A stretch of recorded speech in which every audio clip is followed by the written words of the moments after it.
Hola a todos, yo soy Juliana Murillo y hoy les voy a hablar acerca del purgatorio.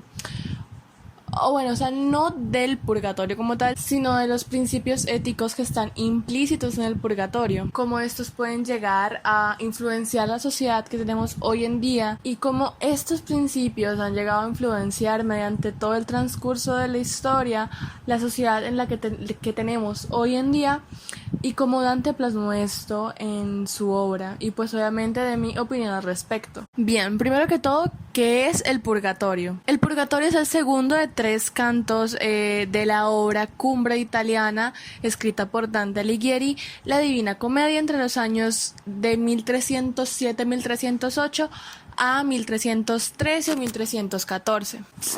Ayer eso. El purgatorio representa la vida penitente del cristiano en su deseo de alcanzar esa gracia divina. Se dice que es el lugar a donde van las almas que, aún muriendo en gracia de Dios, no tuvieron el tiempo, no tuvieron el chance de en la tierra o estando vivos poder purificar esos pecados que le hicieron daño a los demás. Pero yo sé que algunos se estarán preguntando cómo podemos purificar esos pecados que nosotros estando en tierra hicimos y que dañaron a los demás.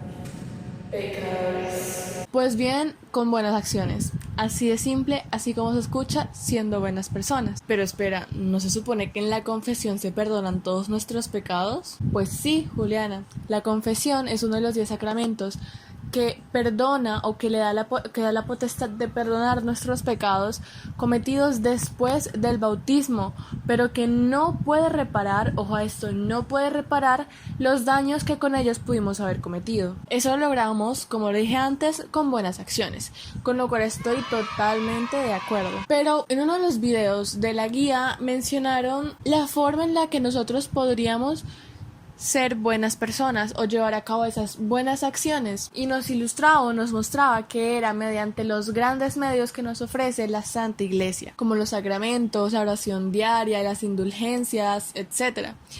Pero ahora aquí viene una gran pregunta y es, ¿solo mediante la religión podemos ser buenas personas? Obviamente no, pero es algo que está implícito o que nos lleva a pensar esta obra o esta parte de la Divina Comedia. El purgatorio tiene la función de expiación, reflexión y arrepentimiento de los pecados que las almas solo pueden lograr en el camino, es decir, la peregrinación, cuando las almas van subiendo de terraza hasta llegar al paraíso terrenal o el Edén, para que logren su redención. Pero ¿cómo podemos nosotros lograr esa expiación?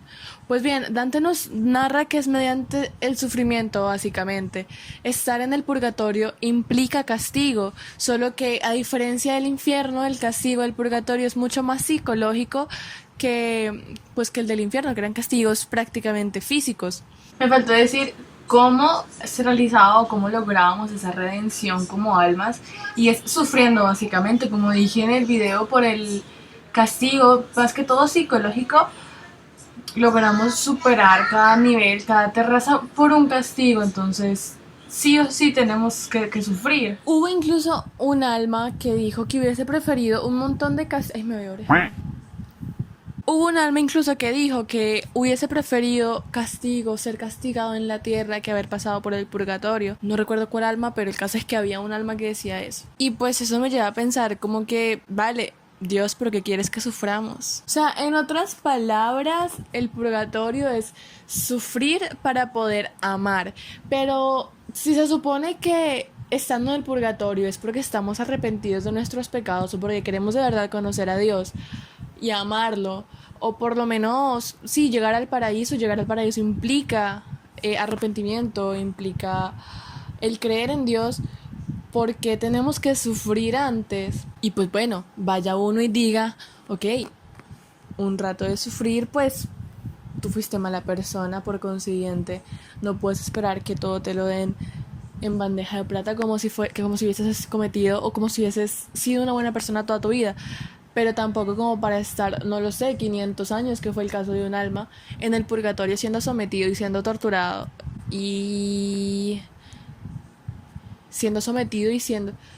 ¿qué? Y eso.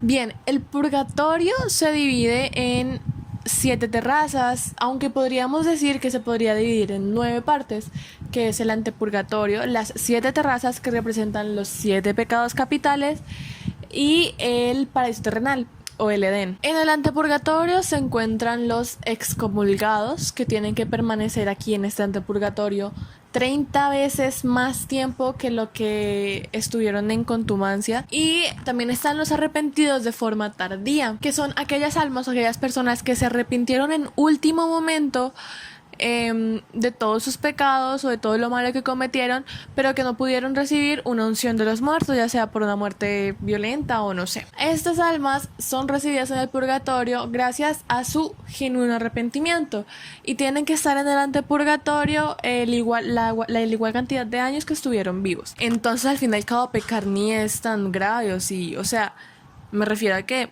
bueno, yo peco y me arrepiento de forma genuina para así poder ir al antepurgatorio y pues ponle que me muera como 90 años en el purgatorio para una eternidad en el paraíso, pues pecar no es tan grave.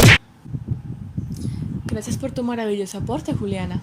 Pero aquí es donde voy a hablar de la influencia que ha tenido el concepto de purgatorio en nuestra sociedad. Bien, nosotros como seres humanos nos regimos de unos principios éticos y morales que son totalmente subjetivos, es decir, lo que para mí está bien, para ti puede que esté mal y en viceversa. Estos principios son normas básicas o reglas de conducta que nos guían a nosotros como personas y que son en realidad universales, ¿saben? O sea, tipo amar al prójimo, respetarnos, no mentir y todo eso. Estos principios éticos yo en lo personal los tomo como lo más cercano a una religión para aquellas personas que no la tienen o que no creen en nada. ¿Por qué? Porque la mayoría de religiones nos guían a ser una buena persona, nos llevan por el buen camino, nos llevan a la felicidad mediante el desarrollo espiritual, mientras que la ética o los principios éticos nos llevan también a eso, en realidad, a ser felices, a desarrollarnos como personas y ayudar a que con nuestro desarrollo o con nuestras buenas acciones o con nuestro buen ser o con nuestro deber ser podamos construir una buena sociedad. Y pues al fin y al cabo nos libera de culpas, porque si tú sigues tu ética o si tú tienes valores buenos, pues en realidad no vas a tener mayor culpabilidad en algo. Luz, no te vayas. Voy a prender la luz. ¿Me veo bien? Uf, calidad. Immanuel Kant, un filósofo alemán de la Ilustración, fundamenta la ética en la actividad propia de la razón práctica. Básicamente esta sería la diferencia entre estos dos conceptos, la ética y la religión, la racionalidad. Y es que no podemos comprobar la existencia de un Dios, o siquiera si la Biblia y todo lo que ella narra es verídico, pero tampoco podemos no hacerlo, o sea, no podemos comprobar que Dios no existe o que todo lo que se narra en la Biblia es falso, que hay unas cosas falsas, otras verdaderas. No podemos hacerlo. Eso es ya algo subjetivo, ya, o sea, es lo que implica la religión, subjetividad y credibilidad. ¿Qué tanto crees tú? ¿Qué tanta fe tienes? O si tu fe es nula, por ejemplo. Pero Juliana, ¿a qué viene todo esto? Buen punto, Juliana. Dije todo esto para contextualizar un poco lo que intento decir. La existencia de un purgatorio nos podría llevar a pecar solo porque si nos arrepentimos, entonces igual podemos conocer a Dios, ir al paraíso o simplemente salvarnos del infierno. Si nuestros principios éticos, nuestros valores no están bien fundamentados, no los tenemos claros o somos muy susceptibles a influencias, el arrepentimiento podría sonar como una solución formidable a nuestras malas acciones. Por otra parte, un aspecto de la visión religiosa del mundo con el cual no estoy de acuerdo es el hecho de que el miedo es el que nos hace ser buenas personas. Y espera. ¿En serio? ¿Miedo, Juliana? ¿Miedo? Pero si la religión es paz, la religión es perdón, la religión es sabiduría, es humildad, es felicidad, ¿de qué estás hablando? ¡Wow! Vaya aporte, Juliana. Nadie sabía eso. Sí, miedo. Miedo a ir al infierno.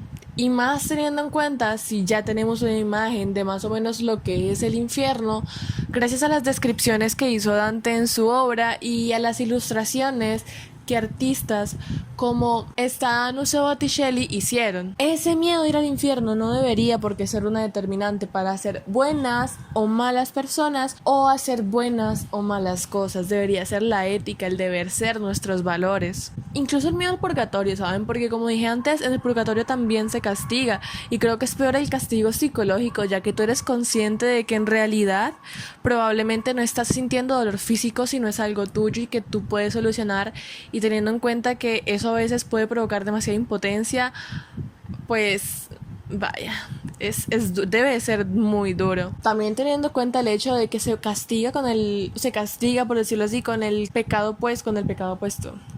Con la cualidad o con ese aspecto opuesto al cual fuimos condenados.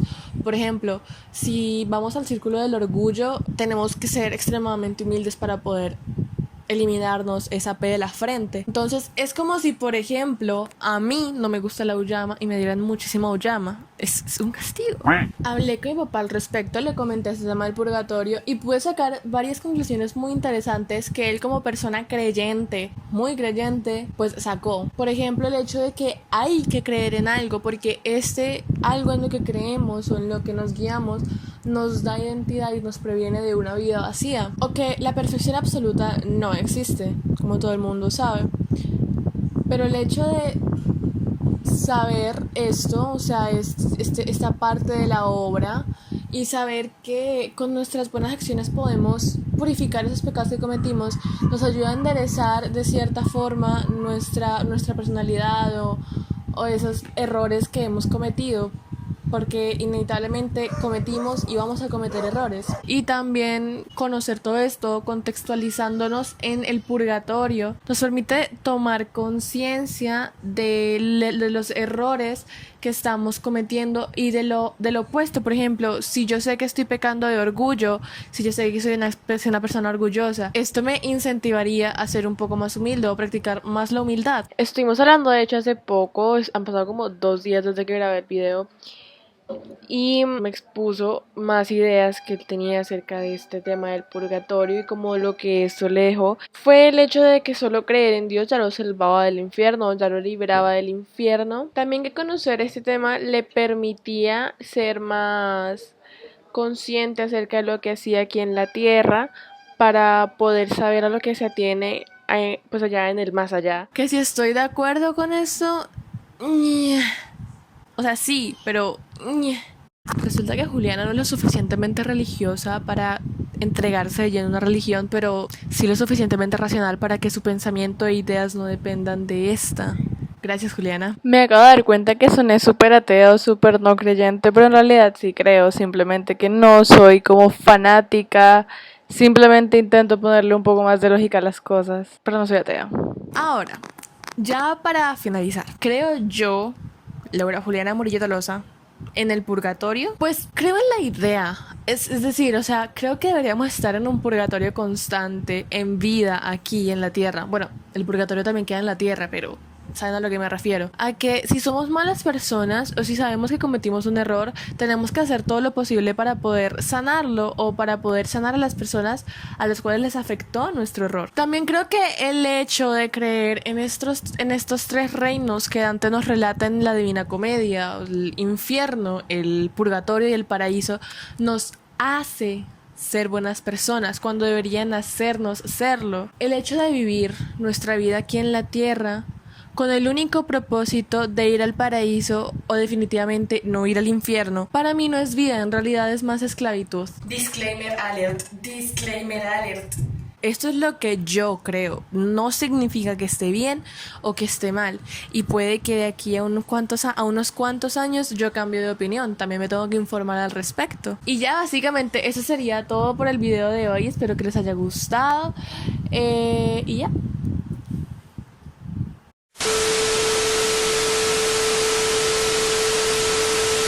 La confesión es uno de los 10 sacramentos que purifica...